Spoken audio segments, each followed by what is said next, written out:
everyone. So in this video we will discuss about the difference between prokaryotes and eukaryotes. That कि prokaryotes क्या होते हैं and eukaryotes क्या होते हैं. तो prokaryotic and eukaryotic सेल के बारे में हम डिफरेंस देखेंगे इस वीडियो में. So let's start it. तो प्रोकैरियोट्स क्या होता है स्टूडेंट्स. प्रोकैरियोट आप देख सकते हैं नेम जो है, नेम में ही इसका मीनिंग छुपा है. प्रो मीन्स प्रिमिटिव, ठीक है. प्रो मीन्स प्रिमिटिव, प्रिमिटिव मतलब बहुत पुराने, ठीक है. प्रिमिटिव मीन्स बहुत पुराने जो हैं. तो प्रो मीन्स प्रिमिटिव और कैरियन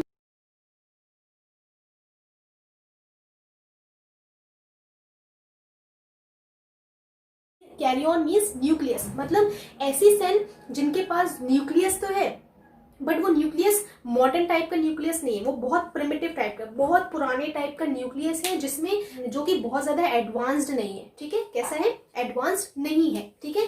तो ये प्रोकैरियोटिक सेल्स क्या होती हैं? ऐसी सेल जिनके अंदर जो न्यूक्लियस प्रेजेंट होता है पर वो न्यूक्लियस पूरी तरीके से डेवलप्ड नहीं होता, वो अनडेवलप्ड होता है, ठीक है. कैसे अनडेवलप्ड होता है अभी हम देखेंगे.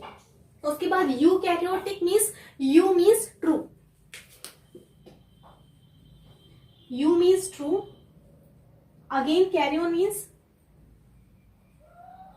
न्यूक्लियस, ठीक है. तो यूकैरियोटिक सेल में क्या होता है, जो न्यूक्लियस है वो ट्रू टाइप का है. ट्रू मतलब जो पूरा डेवलप्ड है, ठीक है. तो यूकैरियोटिक सेल मतलब ऐसी सेल जिसके अंदर न्यूक्लियस अवेलेबल है और वो न्यूक्लियस पूरी तरीके से डेवलप्ड है, वेल डेवलप्ड न्यूक्लियस अवेलेबल होता है यूकैरियोटिक सेल पे. हम आगे देखेंगे कि ये डेवलप्ड और अनडेवलप्ड हम कैसे डिफाइन करते हैं, ठीक है. वो हम नेक्स्ट पॉइंट में देखेंगे. तो सबसे पहले हम देखेंगे कि प्रोकैरियोटिक जो सेल्स होती हैं इनके साइज के बारे में, कि साइज जो है वो कितना बड़ा होता है, कितना छोटा होता है, ठीक है. तो साइज अगर हम देखें प्रोकैरियोट्स का तो बहुत ही ज्यादा स्मॉल है, वेरी स्मॉल, मतलब बहुत ज्यादा ही छोटे साइज के ये होते हैं, ठीक है. और नॉर्मली प्रोकैरियोट्स अगर आपको देखना है आप उन्हें ऐसे नहीं देख सकते. अगर आपको उन्हें देखना है तो आपको माइक्रोस्कोप को यूज करना पड़ेगा, because they are very minute structure. उनका बहुत ही छोटा स्ट्रक्चर होता है, साइज बहुत छोटा है. कितना साइज है? 1 से 10 माइक्रोमीटर. अब आप देखिए कि माइक्रोमीटर जो है वो कितना छोटा साइज है. तो मैं आपको बताती हूँ, आप देख सकते हैं 1 micrometre is equals to 10 to the power -6 metre. यानी का मतलब 1 माइक्रोमीटर जो है उसमें आप देखेंगे तो 1 मीटर आप समझ सकते हैं, 1 मीटर जो समझ सकते हैं इतना लगभग है. तो इतना 1 मीटर के अगर हम देखें तो कितने पार्ट्स करने हैं हमें? 10 टू द 6, मतलब 1 2 3 4 5 6, मतलब 1 मीटर के अगर हम इतने टुकड़े करेंगे, ठीक है, कितने टुकड़े? लगभग इतने टुकड़े करेंगे तो वो आपका 1 माइक्रोमीटर बनेगा. अब आप इमेजिन करिए कि 1 मीटर जो है उसके हम कितने टुकड़े करेंगे? लगभग इतने, 1 10 100,000 10,000 लाख 10 लाख, मतलब 10 लाख जब टुकड़े करेंगे 1 मीटर के तब आपका फॉर्म होगा 1 माइक्रोमीटर. क्या फॉर्म होगा? 1 माइक्रोमीटर. आप देख सकते हैं इसका साइज कितना लगभग होता है. तो 1 माइक्रोमीटर से 10 माइक्रोमीटर, इतना छोटा इसका साइज होता है, ठीक है. और इतना छोटा साइज हम कहाँ देख सकते हैं? माइक्रोस्कोप की हेल्प से ही देख सकते हैं, व्यू कर सकते हैं, ठीक है.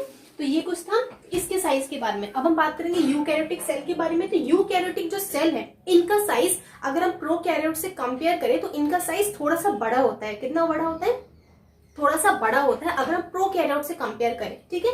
तो जो साइज कैसा है? इनका साइज लार्ज होता है. कितना बिटवीन में होता है हम देखते हैं, 5 से 100 माइक्रोमीटर. मतलब यहाँ पे आप देख सकते हैं कि 5 से 100 माइक्रोमीटर के बीच में इनका जो साइज है वो वेरी करता है ना. इनका साइज इतने के बीच में होता है. तो आप कंपेयर कर सकते हैं, खुद ही देख सकते हैं कि ये साइज छोटा है और ये वाला साइज बड़ा है. तो यूकैरियोट्स का जो साइज होता है वो ज्यादा बड़ा होता है if we compare it with the prokaryotic cell. अब हम देखेंगे second point, that is nuclear region. Nuclear region मतलब कि एक सेल, मैंने आपको बताया था कि जो भी सेल है उसके अंदर न्यूक्लियस होता है, ठीक है. क्या होता है? न्यूक्लियस होता है. बट हम जब प्रोकैरियोट्स की बात कर रहे हैं तो इसमें न्यूक्लियस नाम का कोई भी न्यूक्लियर रीजन नहीं है. क्यों नहीं है? क्योंकि न्यूक्लियस की अगर मैं बात करूं तो न्यूक्लियस अगर मैं बोल रही हूं तो सपोज ये न्यूक्लियस है और मैं न्यूक्लियस वर्ड दे रही हूं तो मतलब उसके पास क्या होगा? उसके पास खुद की न्यूक्लियर मेम्ब्रेन होगी, ठीक है. उसके पास खुद की न्यूक्लियर मेम्ब्रेन होगी, अगर मैं न्यूक्लियस की बात कर रही हूँ, ठीक है, उसके अंदर खुद का जेनेटिक मटेरियल होगा,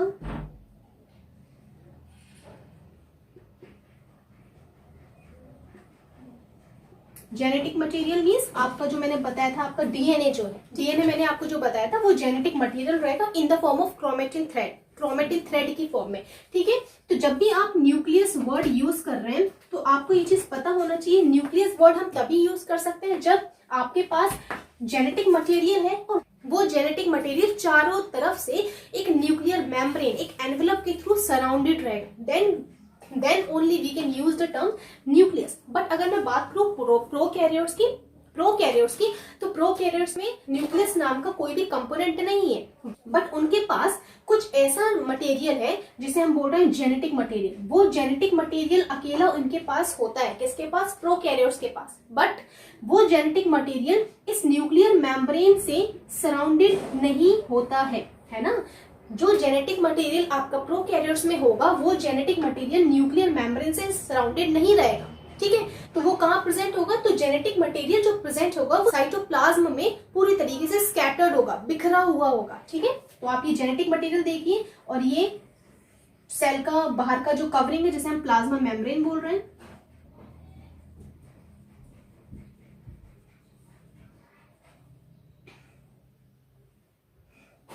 ठीक है। तो आप देख सकते हैं जो जेनेटिक मटेरियल है वो साइटोप्लाज्म में पूरी तरीके से बिखरा हुआ है ना। उसका खुद का एक कंपार्टमेंट नहीं है, उसका खुद का एक रूम नहीं है, जैसे रूम हम यूकैरियोट्स में देखेंगे। क्लियर? सो जो न्यूक्लियर रीजन अवेलेबल होता है प्रोकैरियोट्स में उसे हम बोलते हैं न्यूक्लियोइड। क्या बोलते हैं? उसे हम बोलते हैं न्यूक्लियोइड, ठीक है। तो आप देख सकते हैं जो जेनेटिक मटेरियल साइटोप्लाज्म में अवेलेबल है इसका नाम न्यूक्लियस नहीं बोला जाता है, इसे बोला जाता है न्यूक्लियोइड। क्यों बोला जाता है? क्योंकि जो जेनेटिक मटेरियल है उसमें कुछ ही क्रोमोसोम, कुछ मतलब एक क्रोमोसोम पेयर अवेलेबल होता है। तो जेनेटिक जो मटेरियल है ना वो भी बहुत ज्यादा क्रोमोसोम से बना नहीं होता है, वो सिर्फ एक क्रोमोसोम से मिलके बना होता है, ठीक है।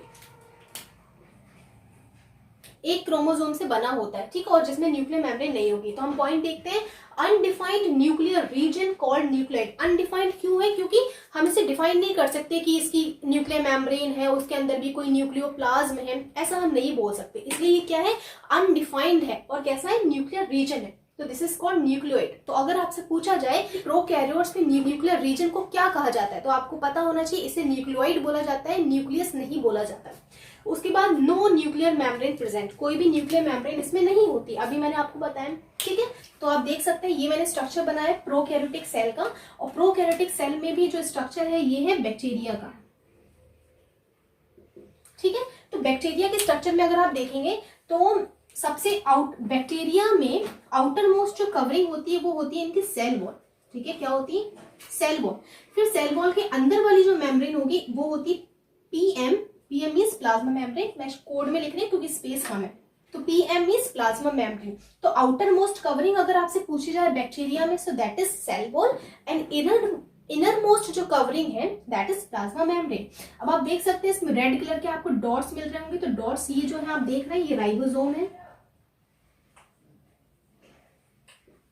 ये क्या है? ये राइबोसोम्स है, ठीक है। आप ये देख पा रहे हैं, तो ये क्रोमोसोम है,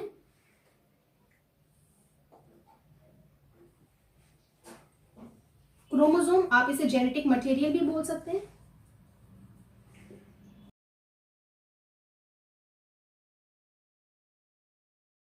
क्या बोल सकते हैं? जेनेटिक मटेरियल आप इसे बोल सकते हैं। अब आप यहाँ पे कुछ ग्रैन्यूल्स देखते होंगे जो कि मेम्ब्रेन से अटैच है, तो ये कुछ वेसिकल्स होते हैं, ठीक है। ये वेसिकल्स अलग अलग प्रोकैरियोटिक सेल में अलग अलग रोल प्ले करते हैं। जैसे कि अगर मैं बात करूं ब्लू ग्रीन एल्गी की, तो ब्लू ग्रीन एल्गी में ये जो वेसिकल्स जो मेम्ब्रेन से अटैच है इनका काम होता है फोटोसिंथेसिस करना। क्या काम होता है? फोटोसिंथेसिस करना। तो BGA जो है that is blue green algae, यहाँ पे BGA है, this is blue green algae, ठीक है। तो ये ब्लू ग्रीन एल्गी जो है ये फोटोसिंथेसिस करती है। तो ये जो वेसिकल्स आप देख रहे हैं मेम्ब्रेन से अटैच, यही काम करते हैं फोटोसिंथेसिस करने में, क्योंकि इनके पास क्या होता है? इनके पास क्लोरोफिल पिगमेंट अवेलेबल होता है, ठीक है। तो रेड कलर के आप देख रहे हैं राइबोसोम्स जो कि प्रोटीन का सिंथेसिस करते हैं। ये ग्रेन्यूल्स हैं जो साइटोप्लाज्म में पूरी तरीके से स्कैटर्ड रहेंगे। ये आपका क्रोमोसोम हो गया, ये सेल वॉल हो गई, आउटर वाली सेल वॉल हो गई, इनर वाली प्लाज्मा मेम्ब्रेन हो गई, एंड जो रीजन आप देख रहे हैं इस रीजन को बोलते हैं न्यूक्लियोइड, ठीक है। अब हम बात करेंगे यूकैरियोट्स में, तो यूकैरियोट्स में जो आपका न्यूक्लियर रीजन है, ये न्यूक्लियर रीजन आपका कैसा वेल डेवलप्ड है। वेल डेवलप्ड क्योंकि ये वाला आप रीजन देख रहे हैं, ये रीजन आपका है न्यूक्लियस, ये पूरा आप देख रहे हैं, ये पूरा न्यूक्लियस है, ठीक है, ये गोल वाला। और ये न्यूक्लियस की डबल मेम्ब्रेन होती है। मैंने आपको न्यूक्लियस वाले वीडियो में मैंने आपको बताया था कि न्यूक्लियस की डबल मेम्ब्रेन रहेगी। तो जो स्ट्रक्चर की मैंने बात की थी वीडियो में, वो मैंने यूकैरियोटिक न्यूक्लियस की ही बात की थी, ठीक है। इस न्यूक्लियस के अंदर जेनेटिक मटेरियल रहेगा, मैंने आपको बताया था, जो क्रोमेटिन थ्रेड की फॉर्म में अवेलेबल रहता है। न्यूक्लियोलस इसमें अवेलेबल होता है, ठीक है, जो हम आगे बात करेंगे। तो इसमें कैसा न्यूक्लियस रहेगा, वेल डेवलप्ड न्यूक्लियस अवेलेबल है विद न्यूक्लियर मेम्ब्रेन। आप ये मेम्ब्रेन देख रहे हैं जो न्यूक्लियस के चारों ओर अवेलेबल है, दैट इज न्यूक्लियर मेम्ब्रेन, जो कि कैसी होती है, डबल मेम्ब्रेन होती है, दो मेम्ब्रेन से सराउंडेड होती है, इससे डबल मेम्ब्रेन स्ट्रक्चर रहेगा, डबल मेम्ब्रेन रहेगी आपकी न्यूक्लियर मेम्ब्रेन। उसके बाद हम नेक्स्ट पॉइंट देखेंगे, क्रोमोसोम प्रोकैरियोट्स में कितने होते हैं, सिंगल पेयर क्रोमोसोम का अवेलेबल होगा। और अगर हम यूकैरियोट्स की बात करें तो यूकैरियोट्स में एक से ज्यादा क्रोमोसोम्स अवेलेबल होंगे, ठीक है। और अगर मैं ह्यूमंस की बात करूं तो ह्यूमंस में मैंने आपको बताया था,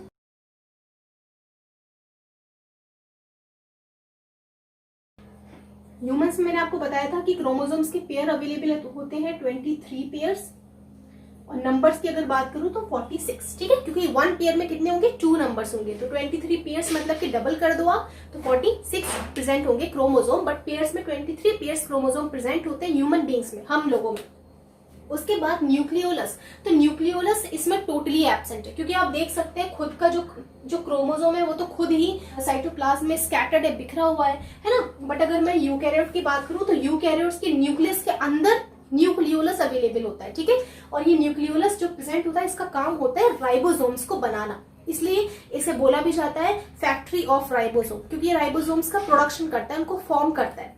के बाद मेम्ब्रेन बाउंड ऑर्गेनेल्स, तो आप इसमें देख सकते हैं कि आपको कोई भी इसमें ऑर्गेनेल्स नहीं मिलेंगे, अंदर के इंक्लूजन्स नहीं मिलेंगे। मतलब क्या ऑर्गेनेल्स, कि आप देख सकते हैं ये वाली स्ट्रक्चर में यहाँ पे गोल्जी एपरेटस अवेलेबल होता है, माइटोकॉन्ड्रिया, लाइजोसोम्स, ठीक है। प्लांट्स की बात करूं तो क्लोरोप्लास्ट, ठीक है, वैक्यूल जोनों में अवेलेबल होंगे। तो ये जितने मैंने अभी आपको बताए, ये सब क्या है, ये सेल ऑर्गेनेल्स हैं जो कि साइटोप्लाज्म में प्रेजेंट होते हैं। बट अगर मैं बात करूं प्रोकैरियोट्स की, तो प्रोकैरियोट्स में ऐसे कोई स्ट्रक्चर आपको देखने को नहीं मिलेंगे, ना आपको माइटोकॉन्ड्रिया देखने को मिलेगा, ठीक है। तो जब इनमें ऑर्गेनेल्स ही नहीं है, तो ऑर्गेनेल्स की खुद की मेम्ब्रेन तो होगी ही नहीं, क्योंकि जब ऑर्गेनेल्स नहीं है तो उनकी खुद की जो मेम्ब्रेन है वो नहीं होगी। जैसे आप देखिए कि यहाँ पे ये माइटोकॉन्ड्रिया, तो माइटोकॉन्ड्रिया की आपको मेम्ब्रेन दिख रही है ना, तो मतलब ऐसे ऑर्गेनेल्स जिनकी खुद की मेम्ब्रेन होती है उन्हें हम बोलते हैं मेम्ब्रेन बाउंड ऑर्गेनेल्स, ठीक है।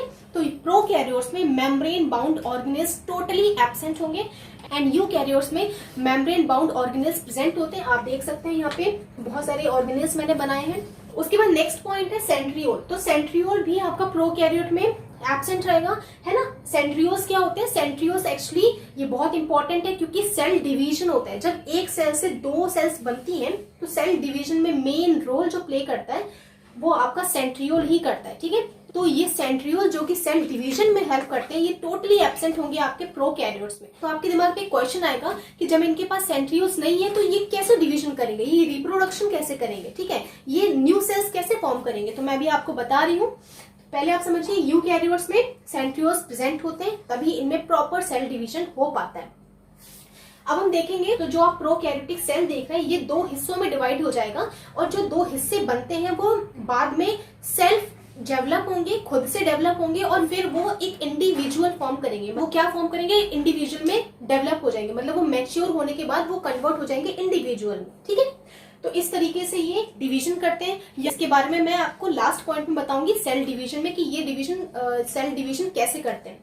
उसके बाद नेक्स्ट पॉइंट इज एग्जाम्पल्स। तो एग्जाम्पल्स क्या है प्रोकैरियोट्स के, बैक्टीरिया, जितने भी बैक्टीरिया हैं वो सभी आपका प्रोकैरियोट्स होते हैं। ब्लू ग्रीन एल्गी ये भी आपका प्रोकैरियोटिक सेल है, ठीक है। अगर आपके दिमाग में क्वेश्चन आ रहा हो कि वायरसेस कौन सी कैटेगरी में प्लेस किए जाएंगे, तो जो वायरसेस हैं स्टूडेंट्स वो ना तो प्रोकैरियोट्स में किए जाएंगे ना ही यूकैरियोट्स में, क्योंकि जो वायरस होता है वो नॉन सेलुलर होता है।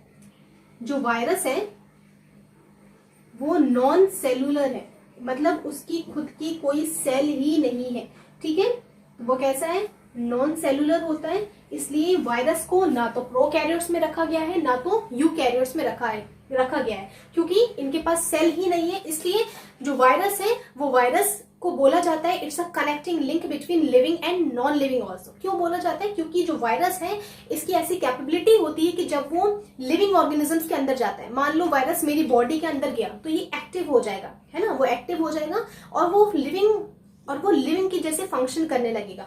बट जब वायरस कोई भी लिविंग बॉडी के आउटसाइड, मतलब सपोज अभी वायरस मेरी बॉडी के अंदर नहीं है, वो बाहर कहीं पड़ा हुआ है, सरफेस पे होगा, तो जब वो सरफेस पे पड़ा हुआ है तब वो नॉन लिविंग रहेगा, वो कोई काम नहीं कर रहा होता है। जैसे ही ये लिविंग बॉडी में जाता है तो ये क्या करने लगता है, रिप्रोडक्शन करता है, अपनी बहुत सारी मल्टीपल कॉपीज बनाएगा और खुद के नंबर्स को इंक्रीज करता है। That's why this is known as the connecting link between living and non living and this is non cellular. Clear. Next point is examples of eukaryotes. तो यूकैरियोट्स में जितने भी आप ऑर्गेनिजम्स देख रहे हैं, जैसे कि फंगस, जितने भी प्लांट्स हैं, जितने भी एनिमल्स हैं, जो भी आप देख रहे हो वो सभी इस कैटेगरी में रखे जाते हैं। ठीक है, पूरी एल्गी, मल्टी सेलुलर एल्गी जितनी भी हैं वो आपकी यूकैरियोट्स में रखी जाती है। नेक्स्ट पॉइंट हम देखेंगे सेल डिवीजन। तो प्रोकैरियोट्स कैसे सेल डिवीजन करेंगे,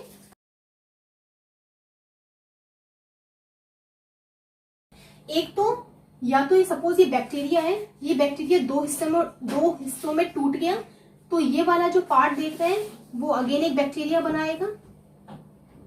ठीक है, वो नेक्स्ट बैक्टीरिया में डेवलप हो जाएगा। ठीक है, तो डिवीजन करके दो हिस्सों में टूट गया, कैसे भी टूट सकता है। ठीक है, तो ये इस तरीके से डिवीजन करेगा बाय द बाइनरी फिजन। इस प्रोसेस को बोलते हैं बाइनरी फिजन। क्या बोलते हैं, बाइनरी फिजन। क्यों बोलते हैं, देखो बाइनरी, बाय मीन्स होता है टू, फिजन मीन्स टूटना, स्प्लिट अप होना। ठीक है, तो सेल डिवीजन में जब ये स्प्लिट अप होगा और ये टू जब स्प्लिट होने के बाद ये दो सेगमेंट्स बनाएगा, दो पार्ट्स में डिवाइड होगा, इसे बोला जाता है बाइनरी फिजन। क्लियर। नेक्स्ट है ये कैसे सेल डिवीजन कर सकते हैं, या तो बडिंग से करेंगे। अब बडिंग क्या होता है, सपोज कोई प्रोकैरियोटिक सेल है, ठीक है, और इस प्रोकैरियोटिक सेल में थोड़ी सी ग्रोथ होने लगेगी, छोटी सी ग्रोथ होने लगेगी बाहर की तरफ, इसे बोलते हैं आउट ग्रोथ। आउट ग्रोथ मतलब बाहर की तरफ ग्रोथ होना। ठीक है, क्या बोलेंगे, आउट ग्रोथ। इसे ये भी नाम दिया जाता है बड, क्या बोलते हैं, बड भी बोलते हैं। तो जब ये बाहर की तरफ ग्रोथ होने लगेगी और धीरे धीरे नेक्स्ट स्टेज में जब ये जो ग्रोथ है और बड़ी हो जाएगी, बड जब ये बड़ी हो जाएगी, फिर धीरे से यहाँ से क्या हो जाएगी, वो टूट जाएगी, डिटैच हो जाएगी। डिटैच मतलब अलग हो जाना पेरेंट बॉडी से। ये क्या है, पेरेंट है। ठीक है, तो ये पेरेंट बॉडी से जो आप बड देख रहे हो, ठीक है, ये जब डिटैच हो जाएगी, अलग हो जाएगी, तो उसके बाद ये जो बड है वो वापस एक फुल्ली डेवलप होके न्यू इंडिविजुअल में कन्वर्ट हो जाएगी। ठीक है, तो ये प्रोसेस होता है बडिंग। तो बडिंग में क्या होगा कि पेरेंट की बॉडी से ही एक आउट ग्रोथ डेवलप होगी, और वो आउट ग्रोथ जब मैच्योर हो जाएगी तो पेरेंट की बॉडी से अलग हट जाएगी, डिटैच हो जाएगी, और वो जो बड है आपकी कंप्लीटली मैच्योर होगी और एक न्यू इंडिविजुअल फॉर्म करेगी। यही प्रोसेस आपका होता है बडिंग। ठीक है, तो बाइनरी फिजन एंड बडिंग के थ्रू प्रोकैरियोटिक जो सेल्स होती है वो डिवाइड करती है, रिप्रोडक्शन करती है। नेक्स्ट हम देखेंगे यूकैरियोट्स। तो यूकैरियोट्स जो होते हैं, जितने भी यूकैरियोट्स हैं, वो सेल डिवीजन माइटोटिक तरीके से करेंगे या तो मियोसिस तरीके से करते हैं। ठीक है, अब माइटोटिक मियोसिस क्या होता है मैं आपको इन शॉर्ट बता दे रही हूँ। तो mitotic and meiotic cell division में क्या होता है, माइटोटिक सेल डिवीजन में जो सेल जब डिवाइड होगी, ठीक है, जब ये सेल डिवाइड होके दो सेल्स बनाएगी, तो माइटोटिक में जो नंबर ऑफ क्रोमोसोम्स हैं वो number of chromosomes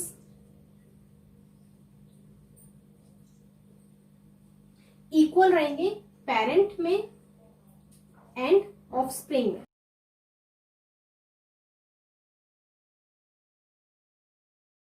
and daughter cells में जो न्यू सेल्स बनती है इन्हें हम बोलते हैं डॉटर सेल्स, या फिर आप ऑफस्प्रिंग बोल सकते हैं। ठीक है, तो ऑफस्प्रिंग बोल सकते हैं। अभी आप सिर्फ इतना याद रखिए कि माइटोटिक सेल डिवीजन में पेरेंट एंड डॉटर सेल्स में जो नंबर ऑफ क्रोमोसोम्स होते हैं वो सेम होते हैं, सेम नंबर ऑफ क्रोमोसोम्स रहेंगे पेरेंट एंड ऑफस्प्रिंग में। ठीक है, बट अगर मैं मियोटिक सेल की बात करूं तो इसमें जो सेल जब न्यू सेल्स फॉर्म करेगी, ठीक है। तो जो सेल है, जो प्रीवियस सेल है जो न्यू सेल्स बनाएगी, तो इस सेल्स में जो क्रोमोसोम्स हैं, सपोज इसमें क्रोमोसोम्स 46 हैं, ठीक है, तो जो न्यू सेल्स बनेंगी उनमें जो क्रोमोसोम्स रहेंगे वो 23 रहेंगे, कहने का मतलब हाफ हो जाएंगे, रिड्यूस हो जाएंगे, ठीक है। तो इतना याद रखिए आप कि माइटोटिक सेल डिवीजन में पेरेंट सेल और offspring, parent cell and daughter cells में जो नंबर ऑफ क्रोमोसोम्स रहेंगे वो सेम रहेंगे, और मियोटिक सेल डिवीजन में क्या होगा, जो पेरेंट सेल रहेगी और डॉटर सेल्स में क्रोमोसोम्स के नंबर सेम नहीं रहते। पेरेंट में अगर 46 क्रोमोसोम है तो डॉटर सेल्स में जो क्रोमोसोम्स रहेंगे पूरे रिड्यूस हो जाएंगे और हाफ हो जाएंगे, आधे हो जाएंगे, ठीक है। तो इस तरीके से सेल डिवीजन होता है यूकैरियोटिक सेल्स में। So this is all about the difference between prokaryotes and eukaryotes. Thank you.